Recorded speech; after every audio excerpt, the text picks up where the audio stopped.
Now, an award-winning documentary tracing the rise of the World Scout movement.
The popular image of the scout, hiking and camping, forever doing good deeds, is one of the most recognized figures in the world. Despite its familiarity, most people's perception of scouting remains superficial. The Scout program provides an opportunity to influence the development of young people. It is an opportunity that has been used and often misused to shape the values they will carry with them as adults. Today, Scouting is a vast organization devoted to promoting brotherhood among the youth of the world.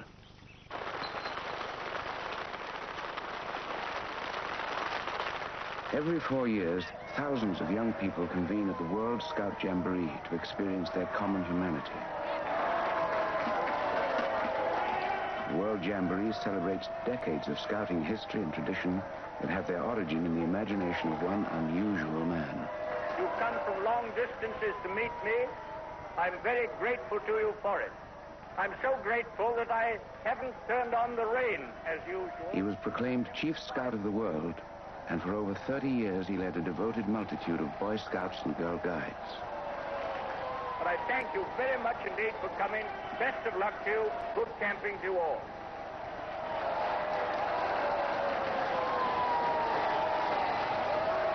He was known as BP. Robert Stevenson Smythe Baden-Powell was one of the most influential men of his time, idolized by millions as the creator of Scouting. Well, I think it almost bordered on reverence.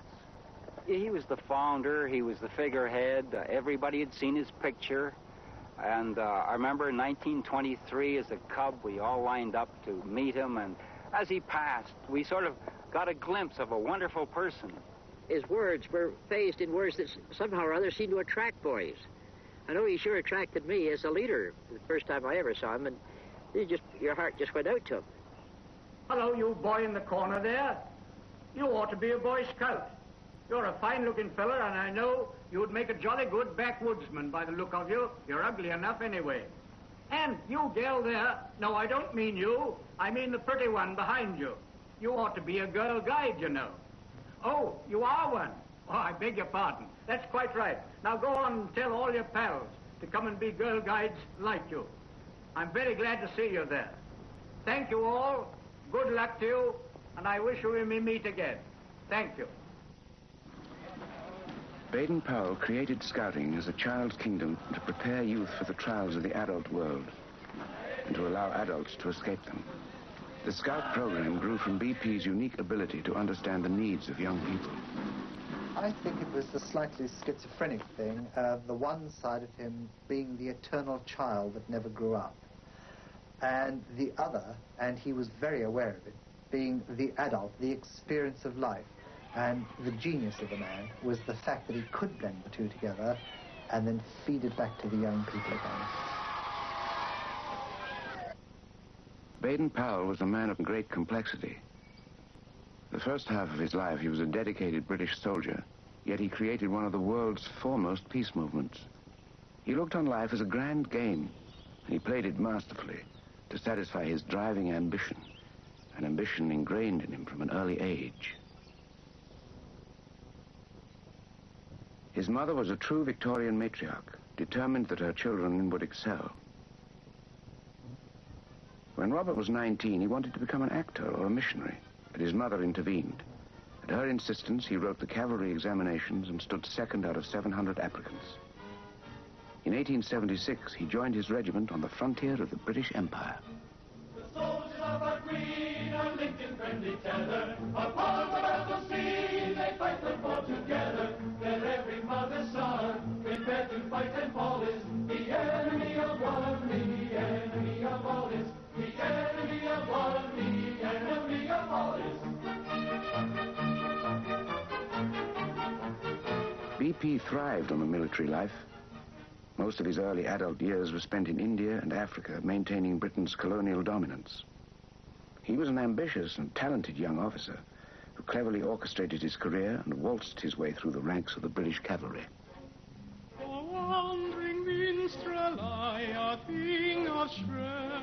BP often drew attention to himself as leading player of the regimental light opera, but socially he remained a loner.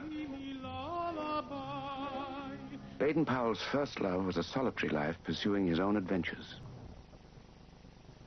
By the mid-1890s, he had achieved a considerable reputation as a cavalry scout. The challenges and dangers that were part of scouting allowed him to escape the regimentation of military life. Never one to pass up an opportunity, Baden-Powell compiled his thoughts on scouting into a training manual for soldiers. To ensure his talents were recognized, he sent autographed copies to every important British commander. By the age of 40, he was a full colonel, the very image of the pride of the British Empire. He's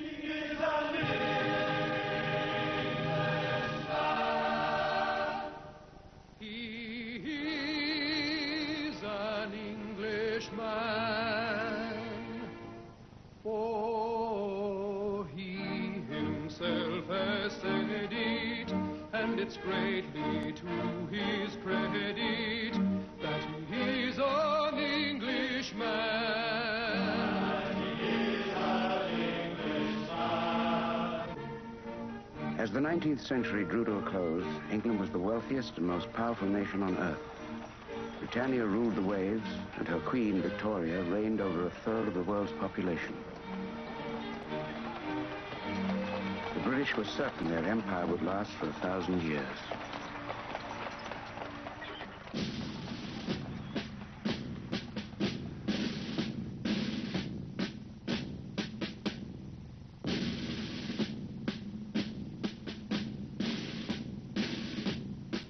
But in the fall of 1899, the small South African Republic of the Transvaal shattered the empire's facade of invincibility. The Boer homesteaders were determined to rid their country of Britain's colonial influence. When the war began, the British expected to win in a matter of weeks, but their overly regimented troops were no match for the Boer commandos. The first months of the South African War were a disaster for the British, except for one peculiar episode, the siege of Mafeking. Baden-Powell positioned his men in the small town of Mafeking.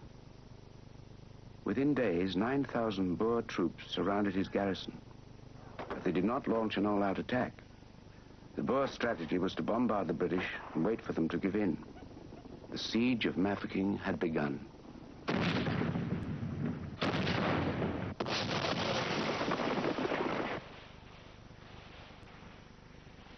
It was a battle of endurance which Baden-Powell turned into a game of deception and bluff.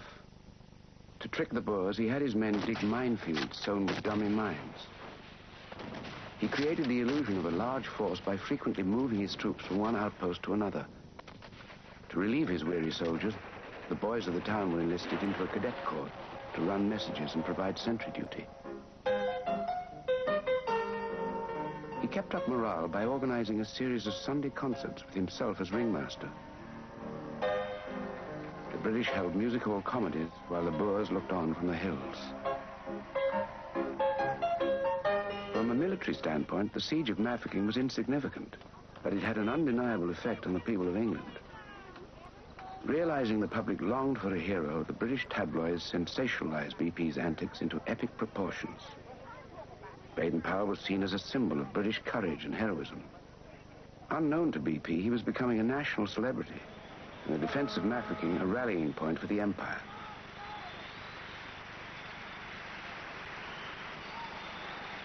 Saving the town became a national obsession. Volunteers flocked into the military. Back in Mafeking, there was little to get excited about. The siege settled into a tedious routine. The Boers gradually lost interest in the town, and most of their men were sent to more important action.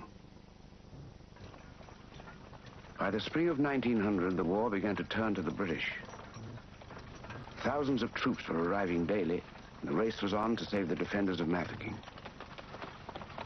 Finally, after 216 days of the siege, a relief force reached the town. And when the news hit London,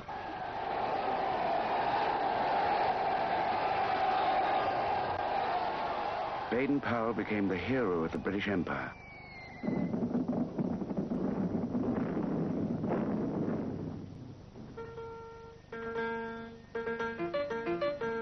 Hurrah, hurrah, let us laugh and sing. God bless Powell and the lads at Mafeking. Cheer, cheer, cheer, let the joy bells ring. Shout, shout, shout, relief at Mafeking. Say, say, say, oh, what Britons do, who fight for dear old England and the red, white, and blue. As a result of his immense popularity, BP was promoted to the rank of Major General. But his performance at Mafeking had earned him the mistrust of his superiors. They resented the notoriety he attracted while other men were dying in battle, and felt it foolish he had been trapped there in the first place. A few months after the siege, BP was relieved of his active command. Although his fame never faded in the public eye, the hero of Mafeking found himself relegated to increasingly ceremonial roles. In 1903, Baden-Powell was brought home to assume the position of Inspector General of Cavalry. But the England he returned to was entering a period of profound disillusionment.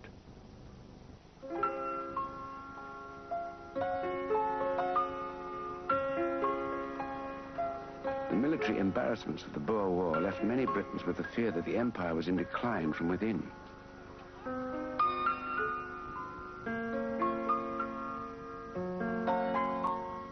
One popular theory traced the roots of national decay to the boyhoods of British citizens.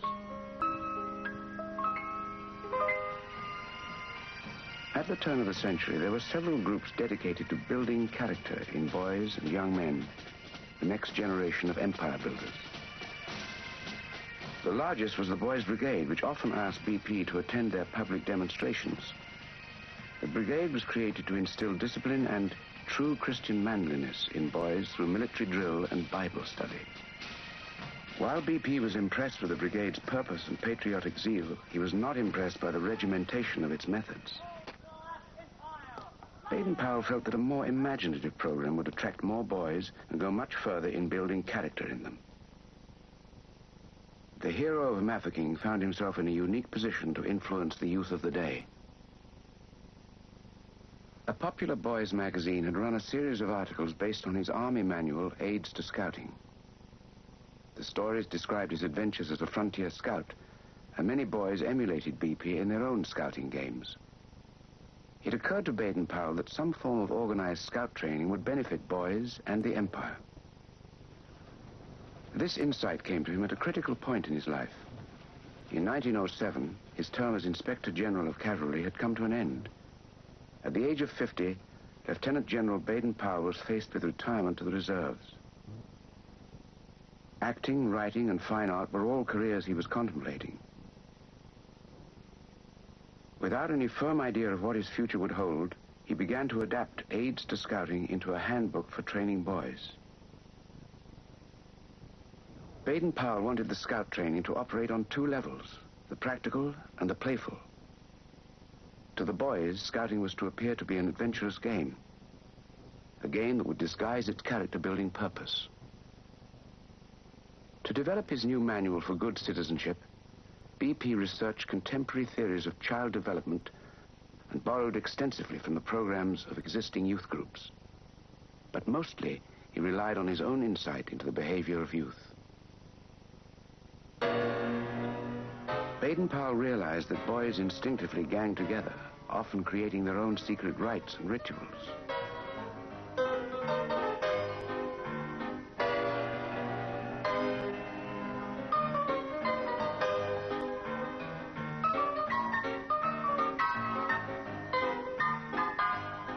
He also knew that within the group, a leader would naturally emerge. BP felt that by influencing the leaders of the upcoming generation, he could influence the destiny of Britain. Baden-Powell's perception of what would appeal to boys was deeply rooted in his own childhood. As a boy, he attended Charterhouse, one of England's finest schools. He was among the privileged elite who were destined to become the leaders of their generation. But Baden-Powell made little use of his scholastic opportunity. Although he was considered to be a bright enough boy, he often fell asleep in class. He found his lessons to be complete drudgery and school a confining prison. But after school, in a nearby woods out of bounds to students, he found an ideal setting for his lively imagination. Alone in the woods, he lived the life of a frontiersman and spied on his teachers from the treetops. His own experience of youthful independence was injected into scouting. In July of 1907, he was ready to put his program to the test.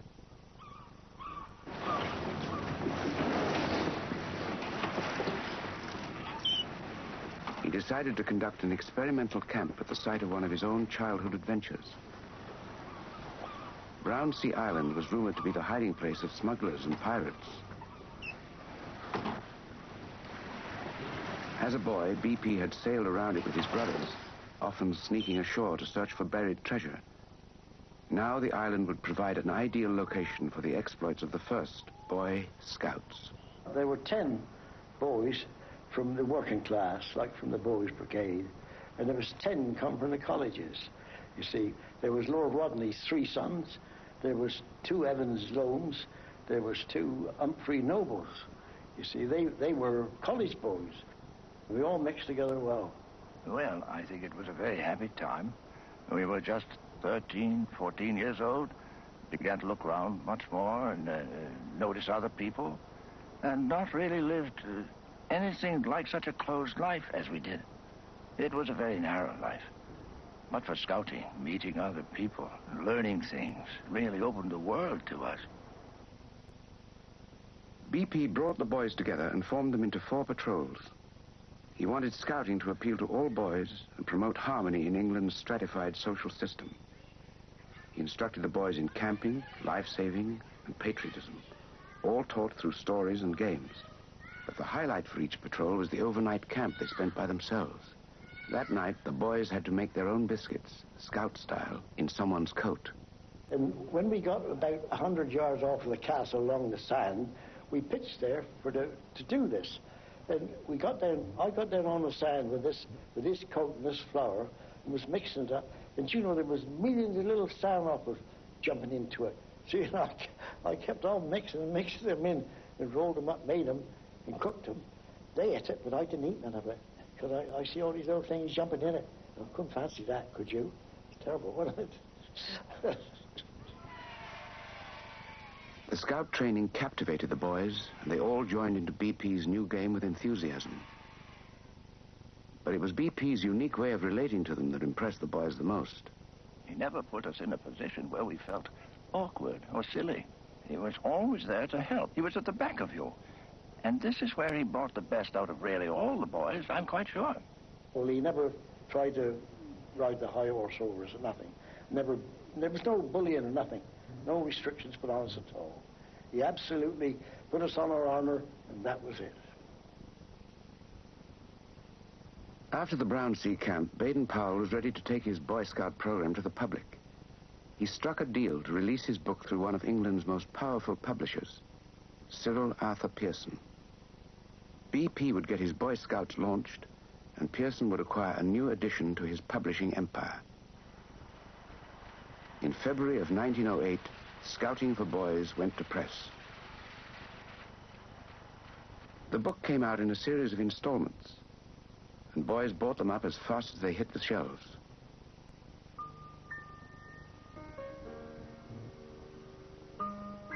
They read of a new child's kingdom and camping adventures under the stars.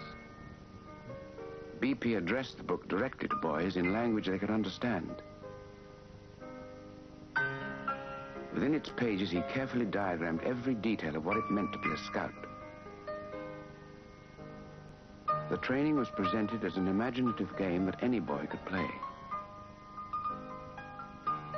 BP challenged the boys to join the Brotherhood of Scouts, to take its oath and live by its laws. He gave them their own motto, be prepared. Across England, pants were cut into scout shorts, and broomsticks became scout staves. The scouting craze spread out of control.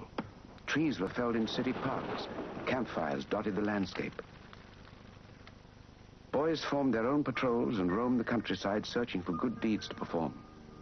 Before scouting for boys, they sought heroes to look up to. Now they could be heroes themselves.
He brought something quite fresh to us as small boys. Scouting was a game and an adventure, and the idea of spending much more time in the open to get to camping, lighting fires, cooking your own meals, it was really something new.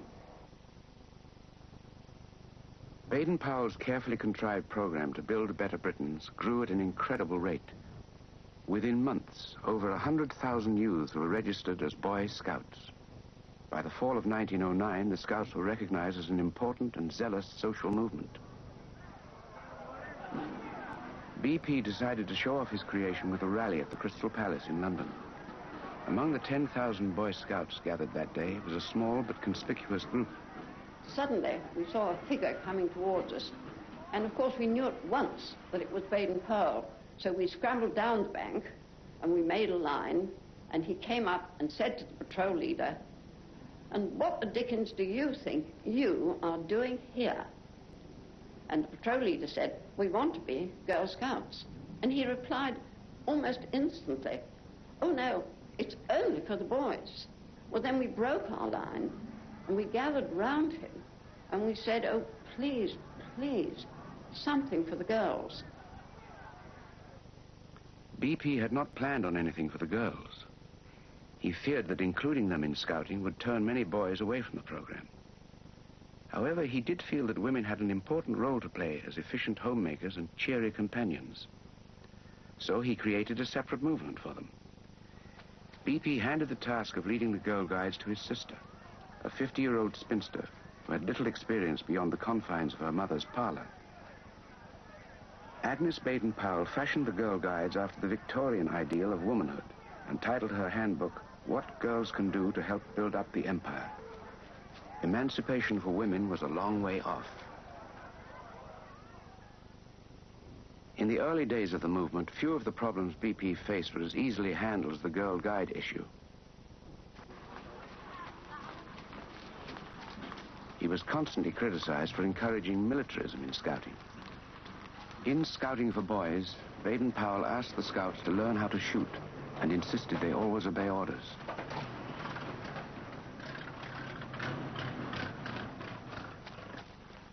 Scouts were also to be prepared to give their lives for their country. Like many Edwardians, BP believed that Germany might one day threaten England. This concern was part of his motivation to create Scouting. BP maintained the program's purpose was to build character, not soldiers. But many scoutmasters saw themselves as make-believe generals and came equipped with swords and pistols. BP attempted to rid the movement of these excesses by establishing local committees to monitor Boy Scout leaders and activities. But to his critics, the Scout staves still resembled surrogate rifles, and Baden-Powell remained a general. Suspicions of militarism in Scouting were not easily dismissed.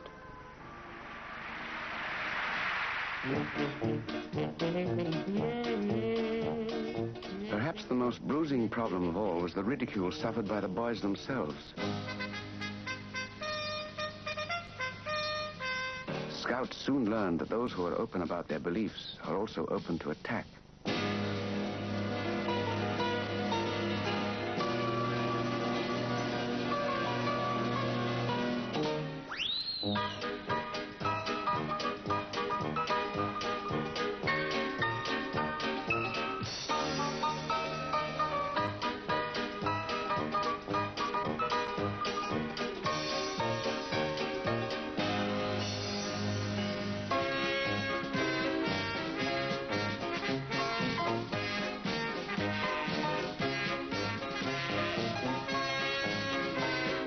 BP hoped Scouting would cross class boundaries. But not all boys wanted to wear short pants and do good deeds. The principles of Scouting were most suited to the values of middle-class youth.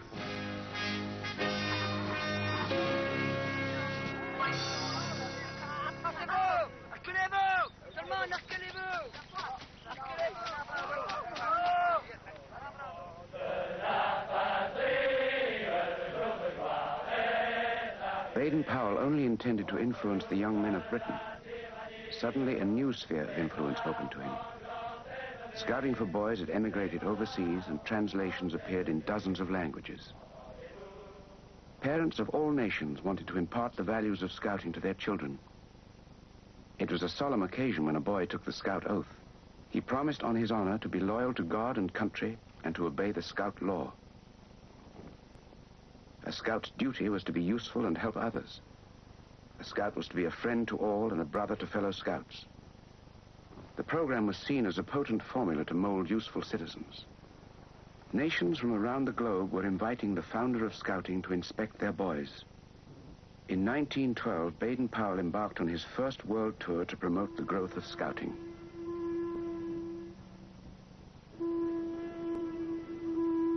The ship would take him first to the Caribbean and then on to New York.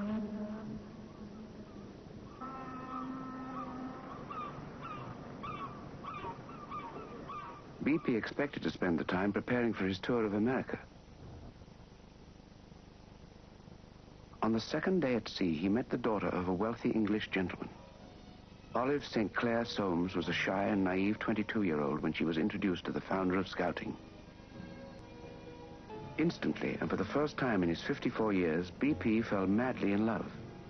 Remarkably, so did Miss Soames. To Olive and BP, it seemed they were destined for each other. They shared common interests and even had the same birth date, although they were born 32 years apart. BP felt it was improper for a distinguished British general to be seen swooning over a girl half his age, so they kept their romance a secret. They hid love notes to each other and rose before dawn for intimate meetings. They wanted to marry when the ship reached Jamaica, but decided to wait until the completion of his tour. Olive returned to England, and BP sailed on to America. They had been together for only 3 weeks.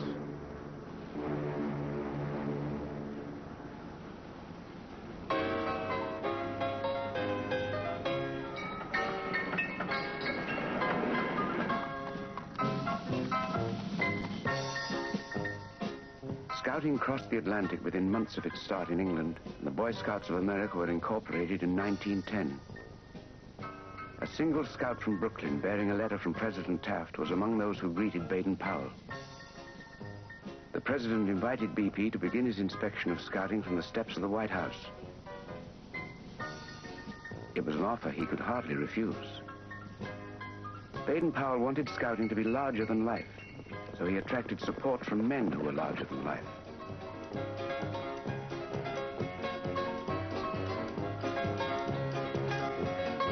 BP had cleverly referred to the exploits of Teddy Roosevelt in Scouting for Boys, and the former president had adopted scouting as one of his pet causes. Beyond extolling the benefits of outdoor life, BP's program coincided with many values of the time. Scouting reinforced the traditional American virtue of service to the community. BP skillfully camouflaged the chore by presenting civic duty as the challenge to perform a daily good turn. It was one of the attractions that made scouting contagious. I recall one incident that illustrates that. One day in school, I was in the 6th or 7th grade, a notice came in for all boys in the room who were scouts to report at the office.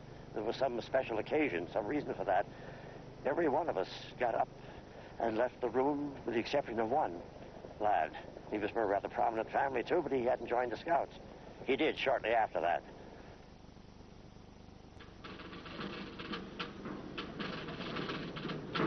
In a nation which made patriotism a religion, the Scout program was praised for the love of country it instilled in youth.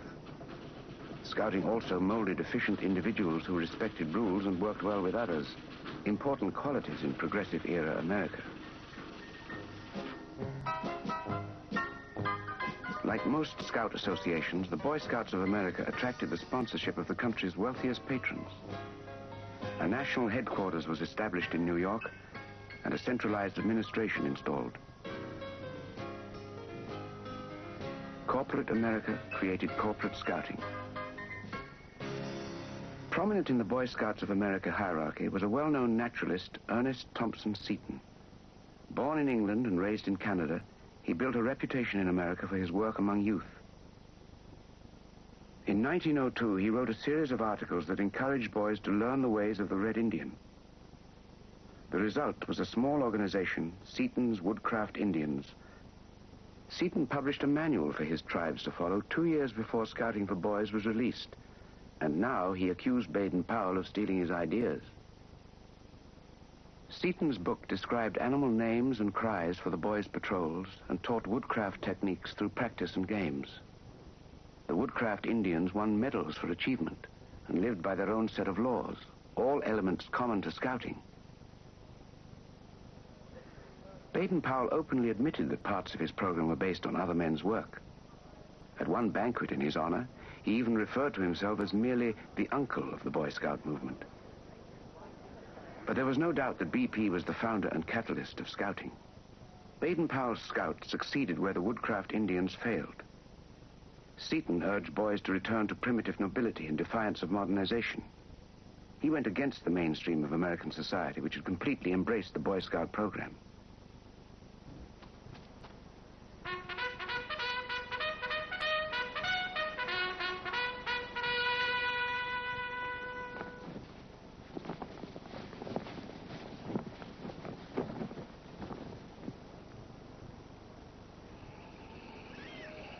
The developments in the United States were paralleled wherever BP went. His tour took him to the Pacific Islands, the Orient, New Zealand, Australia, and Africa. But scouting was not the only thing on his mind. Throughout his tour, he and Olive maintained their romance by mail. Olive waited 6 months for BP to return to England.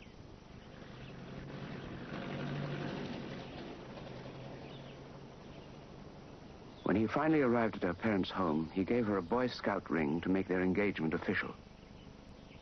Olive was sure of her love for BP, but not quite so enthusiastic about the adulation that came with him. When she heard that the Army, the Navy, and the Scouts had planned a great display at their wedding, she asked BP to elope. They compromised and took their vows in a small family ceremony. On the very day of their anniversary, Olive gave birth to a son, the first of their 3 children. They named him Peter, after their favorite play, Peter Pan. The events of the past few years were a period of remarkable change for Baden-Powell. In the wake of his world tour, he reappraised his view of Scouting's ultimate purpose. By 1914, BP began to perceive of the Boy Scout program as a way of fostering brotherhood among the youth of the world. It was an aspiration that was shattered by the horror of the First World War.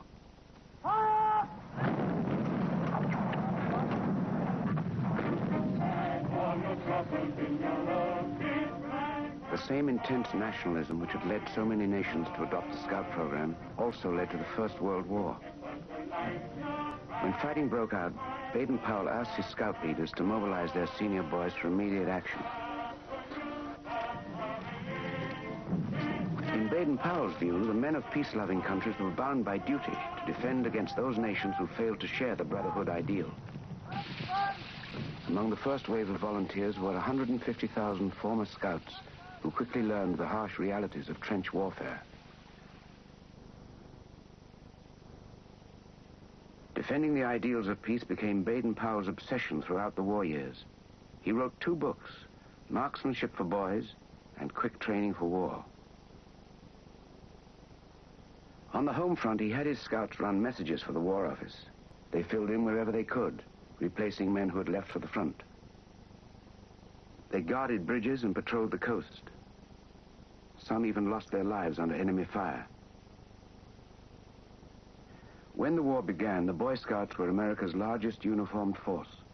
They proved their value during the Liberty Loan drives, raising over $350 million for the war effort. But the image of the Scout, always prepared to serve his country, was a useful propaganda tool as well.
The needless slaughter of World War I lasted for more than 4 years.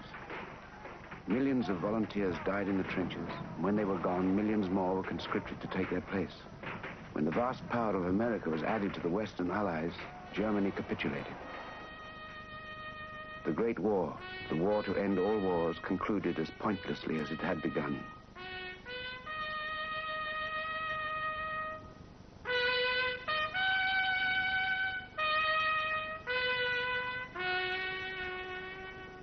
No one was left untouched by the war, but few people were more affected than Baden-Powell. There was an eerie quiet in the Scout meeting places. During the growth of Scouting, BP made close friendships with hundreds of young men. Now they were gone. BP never denied that it was the duty of men in peace-loving nations to defend their countries. But now he took it upon himself to ensure that the youth of the world would never again have to respond to a call to arms.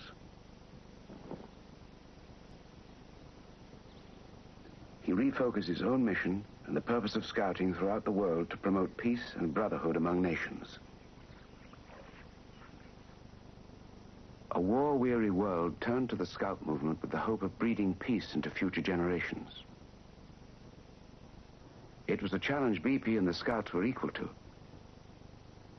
In 1920, Baden-Powell convened the first World Scout Jamboree, a celebration of the potential of youth. The Jamboree would bring together Scouts from around the world to experience their common humanity.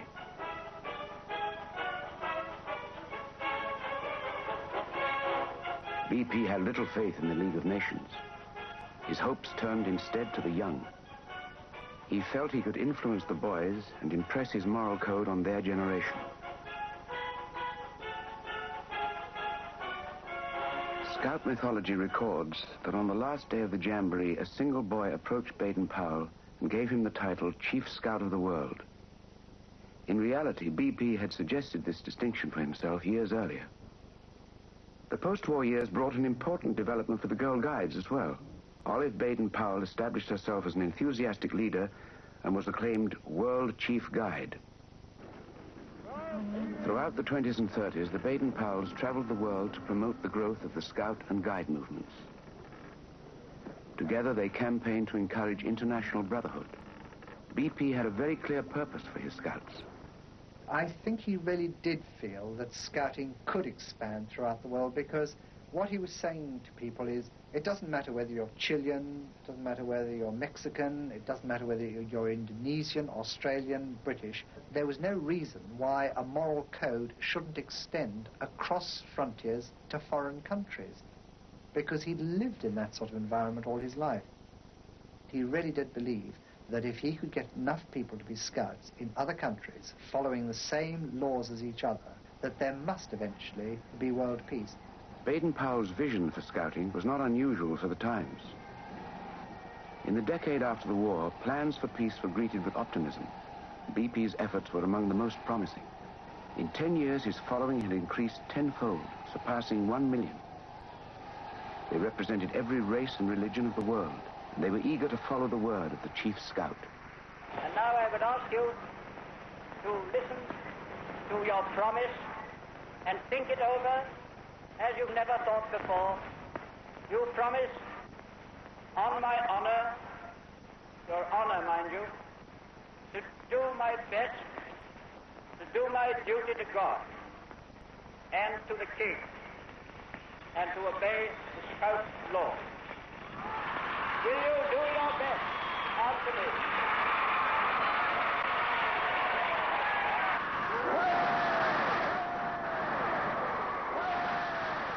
When I was about 12 years old, I realized that my father was famous, so I think that really impressed me enormously. That's Dad. That's just Dad. Look at them all. All of them praising him like this and cheering him, and, well, this is remarkable, because he's really only just Dad to us. Now, well into his 70s, BP enjoyed the exuberant companionship of his son Peter and daughters Heather and Betty. When the Chief Scout relaxed, he remained true to form.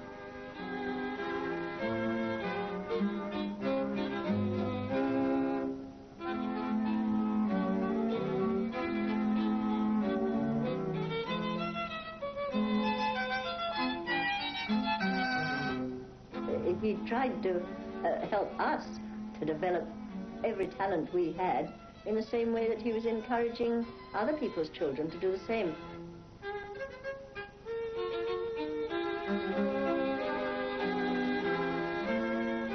I think it was jolly useful for him having us, because he was able to try out ideas on his own children. If they worked with us, well, then they'd work with other people's kids. And there's no doubt at all that his greatest joy was having a family life. My father and mother were the most devoted couple you could imagine. Mum rather ruled him in a way over his physical welfare, just as though he was a small boy. And he used to behave like a small boy, and he'd pretend to cry and grouse and say, I don't want to put on a sweater, I'm not cold. And she'd say, now come along, darling, behave yourself. And they'd have some sort of a silly play as though he was just a naughty small boy.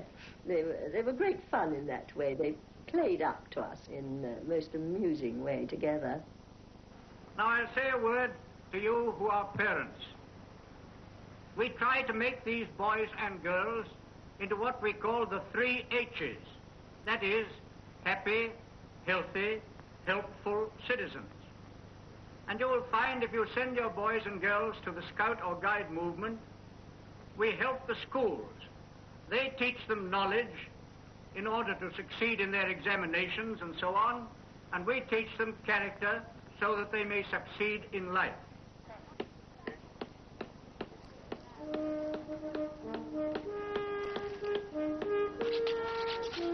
"25 years after its founding, the appeal of the Scout movement was undiminished among young people and their parents.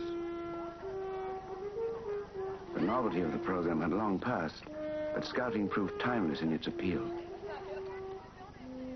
Now the sons and daughters of the first generation of Scouts and Guides renewed the movement's vitality. By the mid-30s, Scouting was permanently woven into the fabric of society. That was hard work getting this badge. I'll say it took me a year and 8 months.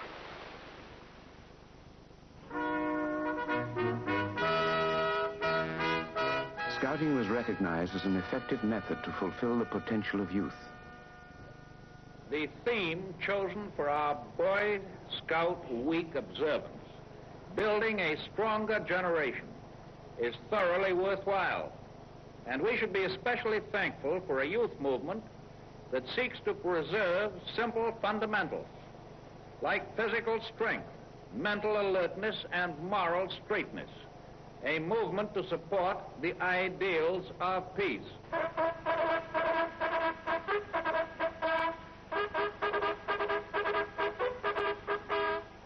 Baden-Powell's drive for peace reached a crescendo in 1933 at the 4th World Jamboree in Godolo, Hungary. It was Scouting's largest celebration with over 25,000 participants from 32 countries. The 20s had been a period of prosperity and hope.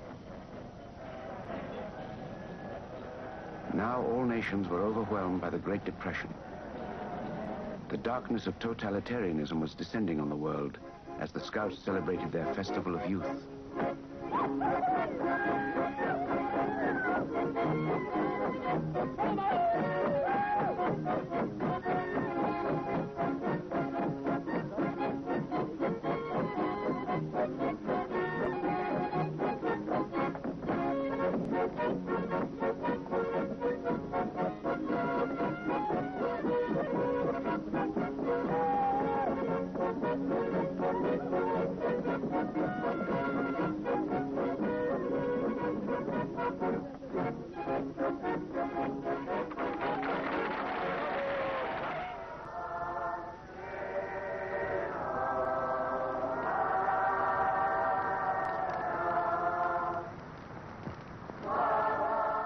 Several months before the Jamboree, 1,000 Scouts representing Germany had registered to attend. They never left home.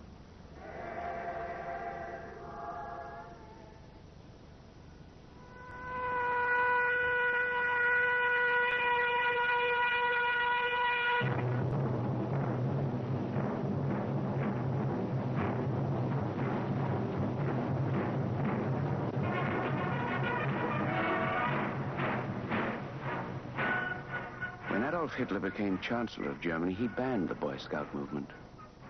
Membership in the new Hitler Youth was compulsory. Hitler's program for young people was modeled directly on Scouting, but with a different purpose. His principal aim was to indoctrinate the upcoming generation with Nazi ideology. In his version of the Scout Oath, the Hitler Youth promised to sacrifice their lives at the whim of the Führer.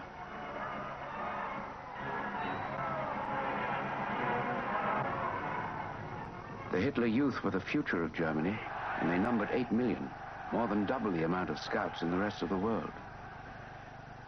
Baden-Powell intensified his drive to promote world peace. I've heard since I came to Sydney, there are some people still talk about being a military movement. Well, that's all humbug, because we've now spread to 45 different countries about the world.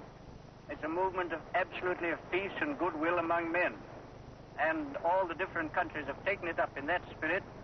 And I suppose that amongst our 3 millions of Boy Scouts and Girl Guides, there's not one who doesn't feel the bond of friendship and comradeship and brotherhood with those of other countries.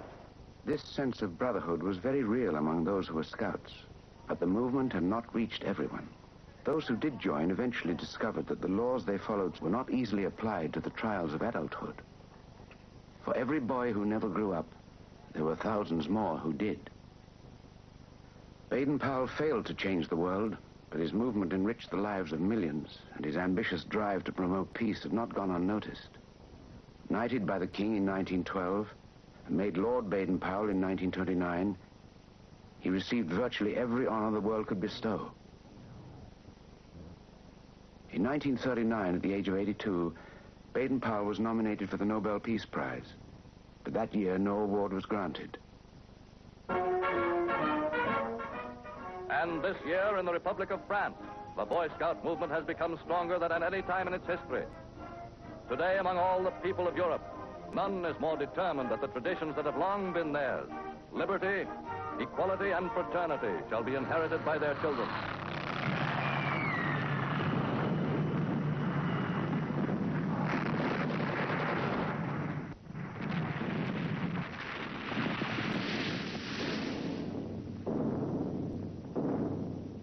Oh, he was shattered. There's no doubt about it. He was very, very disillusioned and very upset. But by then he was a very old man, and he realized that this was beyond him, that all he'd worked for was just falling into decay and ruins. He must have been very broken, because it appeared that he was. By the way he went to Kenya, by the way he didn't really wish to come back to Europe. About to leave the foggy shores of Britain, Lord Baden-Powell. I wish you were going with me, a lot of you, not only to see the place, but to settle there in that happy country. So come along in your thoughts if you can't come of yourselves.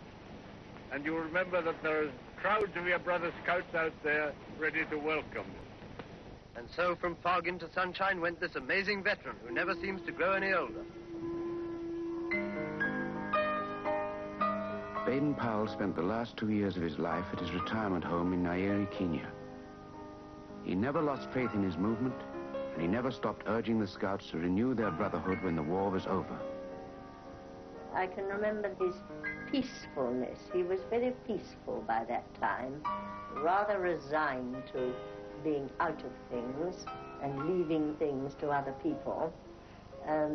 Guilty to not being in it, but realizing that, of course, at his age, he couldn't do it. He wasn't physically very comfortable by that time. He had several ailments that were rather uncomfortable, and so I think he was really getting very ready to go and very contented to leave to others the job that he'd started, realizing that they would be able to carry on very well indeed, thanks to his inspiration.